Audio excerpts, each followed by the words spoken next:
ओम नमः शिवाय। श्राद्धात संत एकनाथ पाठ 6। શૂલભંજન પર્વત ઉપર ગગનચુંબી વૃક્ષો હતા. અનેક પ્રકારની લતાઓ આ વૃક્ષોને વીંટળાઈ હતી. પર્વત ચડતા વનફૂલોની સુગંધ આવવા લાગી. પશુઓના મધુર અવાજથી તેનું મન ઉલ્લાસિત થતું હતું. ફળભારથી નમેલા વૃક્ષો જોઈને તેના મનમાં વિનય ઉત્પન્ન થયો. ચાલતા ચાલતા તેના અંગ ઉપર વૃક્ષો પરથી ઝાકળ બિંદુ પડતા હતા. તેની નજરે જ સૂર્ય પડતા જ તે ઊભો રહ્યો. બાજુના તળાવમાં નીલ કમળો ડોલતા હતા. મંદ પવનથી તળાવમાં લહેરીઓ ઉડતી હતી. વૃક્ષોના પાંદડાઓમાંથી ચડાઈને સૂર્ય કિરણો તળાવના પાણીમાં પડતા હતા. કેટલી વાર સુધી તે સરોવરને એક નાથે જોયું, પણ તેને સંતોષ થતો ન હતો. સાથે જ વૃક્ષ નીચે શ્યામ વર્ણ શિલા ઉપર લતાઓનો એક નૈસર્ગિક મંડપ હતો. નાથ ત્યાં જ અટકી ગયો. તપસ્યા કરવા માટે તે સ્થળ પસંદ કર્યું. શિલા ઉપર પાંદડા ઝાખરા તેણે ધ્યાનનો પ્રારંભ કર્યો. શિલા ઉપરના પાંદડા ઝાખરા તેણે દૂર કર્યા. તેના ઉપર તેણે આસન જમાવ્યું અને ગુરુ સ્મરણ કરીને ધ્યાનનો પ્રારંભ કર્યો. મીઠું પાણીમાં ભળી જાય તેવી રીતે તે હરિરૂપમાં ભળી ગયો. રોજ સવારના 3-3:30 વાગ્યે ઉઠવું, સૂર્યકુંડ ઉપર સ્નાન કરવું, ગુરુદેવનું સ્મરણ કરવું, મન નિશ્ચિત કરવું અને પ્રભુ રૂપમાં તલ્લીન થઈ રહેવું, આ તેનો નિત્યક્રમ હતો. સંધ્યાકાળ પછી રાત્રે ફળાહાર કરી ગુરુનું સ્મરણ કરી એ જ શિલા પર તે સૂઈ જતો. કેટલો કાળ પસાર થઈ ગયો તેની એકનાથને કલ્પના જ ન હતી. પણ હવે સૂર્ય માર્ગ બદલ્યો હતો. જે જગા ઉપર નાથ બેસતા ત્યાં પહેલાં તડકો નહોતો આવતો, હવે ત્યાં તડકો પણ આવવા લાગ્યો. એક દિવસ એક ગોવાળિયો ત્યાં આવી ચડ્યો.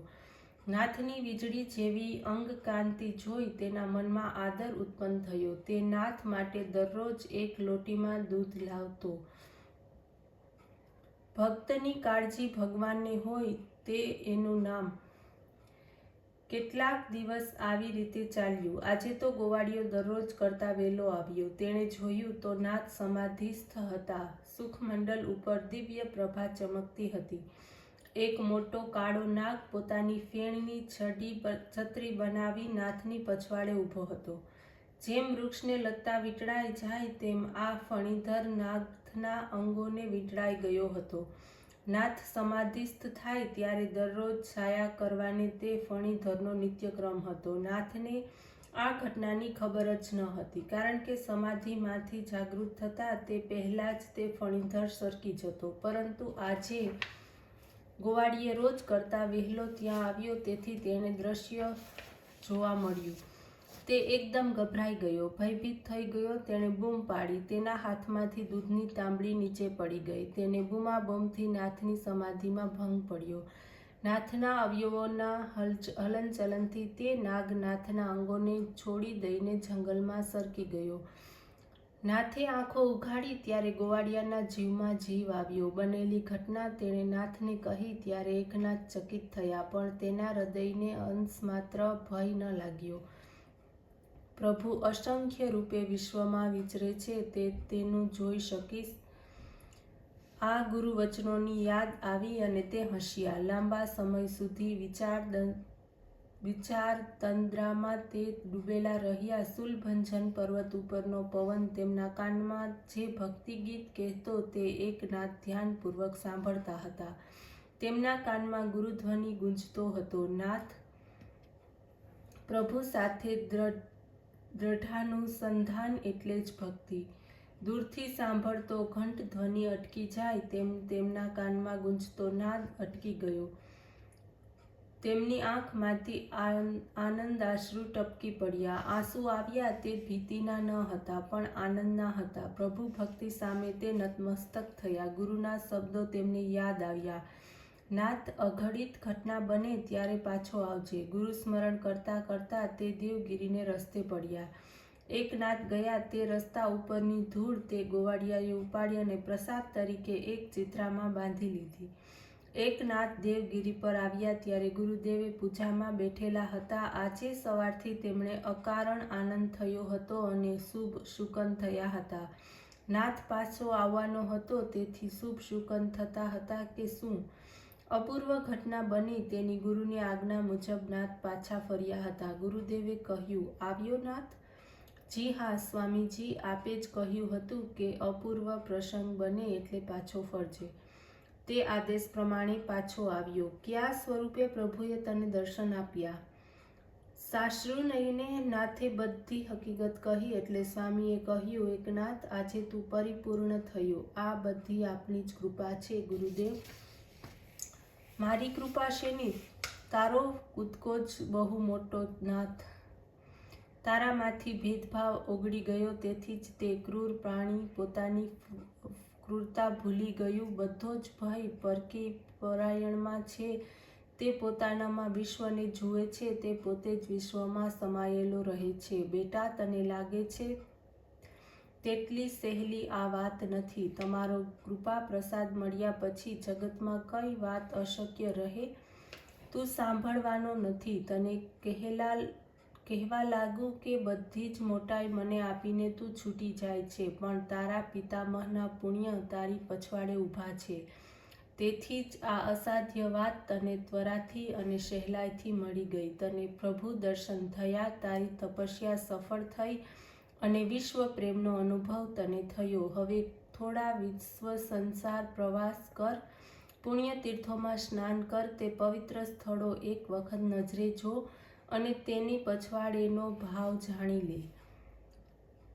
હવે આવું બોલીને મને પાછો આઘો શા માટે કરો છો તીર્થયાત્રા કરવા? મારા સર્વ તીર્થો તમારા ચરણ કમળમાં છે ગુરુદેવ. એકનાથ, તારે તીર્થયાત્રા કરવા જવું જ જોઈએ.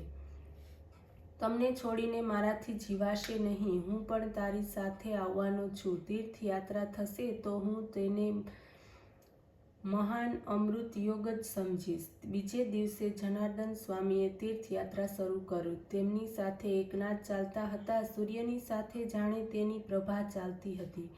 ફૂલ સાથે સુગંધ જતી હતી. ચંદ્ર સાથે શીતળતા વિહરતી હતી. સત્શિષ્ય પૂર્ણ સ્થાને પહોંચ્યો, તેથી ગુરુના ચહેરા ઉપર સમાધાન હતું અને આવા સદગુરુ મળ્યા તેથી એકનાથના ચહેરા ઉપર કૃતજ્ઞતાનો ભાવ હતો. ગુરુદેવ, આપણે ક્યાં જઈએ છીએ? થોડા દિવસ વીત્યા બાદ એકનાથે પૂછ્યું, નાથ, રામની પંચવટી જોવાની મારી કેટલાય દિવસથી ઈચ્છા હતી. એકનાથ આનંદમાં આવી જઈને પૂછ્યું, પ્રભુ રામચંદ્રની પંચવટી કહો છો ગુરુદેવ?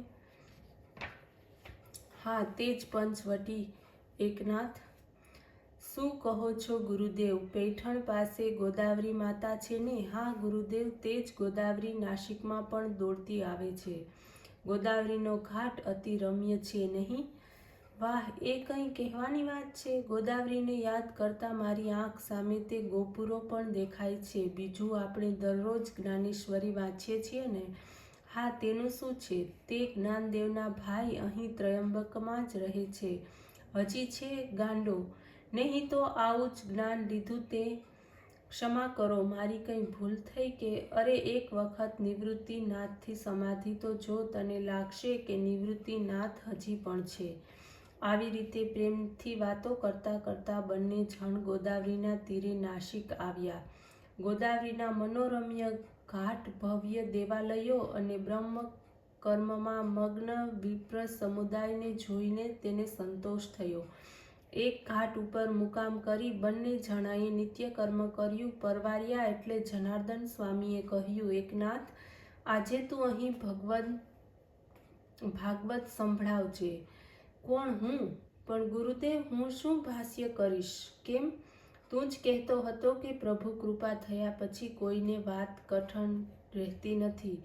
હા, તે ખરું છે. તો પછી શરૂઆત કર. ગુરુદેવ, તમારી આજ્ઞાનું ઉલ્લંઘન કરવું નથી, પણ ગ્રંથ રચન એટલે શું? ભાષ્ય કરે છે તેને મને કલ્પના પણ નથી. રહેવા દે. પાણીમાં પડીએ એટલે પોતાની મેળે જ તરતા આવડે. જેવી આજ્ઞા ગુરુદેવ. એકનાથે શરીર અને મન ગુરુને અર્પણ કર્યા જ હતા. હવે તેણે વાણી પણ અર્પણ કરી. ગુરુદેવને નમસ્કાર કરી તેણે આંખો બંધ કરી તો બીડાયેલા નેત્રોથી સામે શબ્દો નાચવા લાગ્યા. સદગુરુએ તેના હૃદયમાં પ્રવેશ કર્યો હતો. હવે તેની બુદ્ધિમાં પણ પ્રવેશ કર્યો. ભાગવત કહેતા કહેતા એકનાથે તેજસ્વી દેવી ભક્તિની મસ્તી ઊભી કરી. રસ ચડતું ભાગવત સાંભળીને લોકોના હૃદય ડોલી ઉઠ્યા. એકનાથ બોલ્યા ત્યારે તેમાં વાણી વિલાસ ન હતો, પરંતુ તેમની વાણીની પછવાડે તેમનું જીવન ડોક્યું કરતું હતું.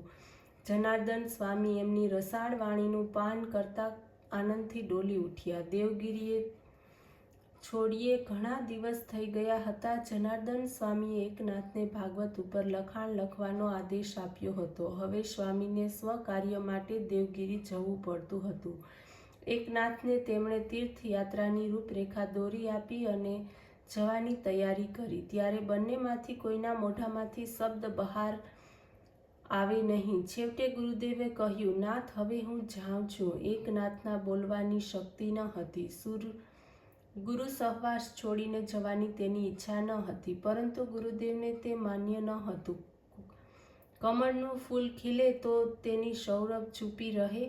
પ્રભુએ જાણે સ્વામીને સૂચવ્યું કે આ જ્ઞાન ગંગા પ્રેમના આવેશમાં પોતે પાસે જ રાખવો નહીં, પોતાનીથી દૂર કરવા. એકનાથે ગુરુદેવને વારંવાર વિનમણી કરી, પણ ગુરુદેવે તે ન સાંભળ્યું. એકનાથની જ્ઞાન ભક્તિ સુગંધ જગતમાં પ્રસરે એવી તેમની ઈચ્છા હતી. એકનાથ ગળગળા અવાજે થઈને પૂછતા હતા, ગુરુદેવ, તમને છોડીને હું નહીં જાઉં તો શું વિશ્વનો ઉદ્ધાર નહીં થાય? ગુરુદેવ, તમે આટલા નિષ્ઠુર કેમ થાવ છો? નાથ, વિશ્વનો નહીં, પોતાનો ઉદ્ધાર કરવા માટે તારે જવું જ જોઈએ. આજ્ઞા ગુરુમ યવિચારેણા, જેવી ગુરુની આજ્ઞા માટે ત્યાં કરવો પડે છે, હૃદયના માટે છતાં કરવું પડે છે. ભારે અંતઃકરણ પોતાની પુત્રીને સાસરે વળાવનાર પિતાની જેમ સ્વામીએ એકનાથને વિદાય આપી. પોતાની છોડી જતા ગુરુદેવને પણ દુઃખ થાય છે તેની એકનાથને ખબર હતી. ઓમ નમઃ શિવાય.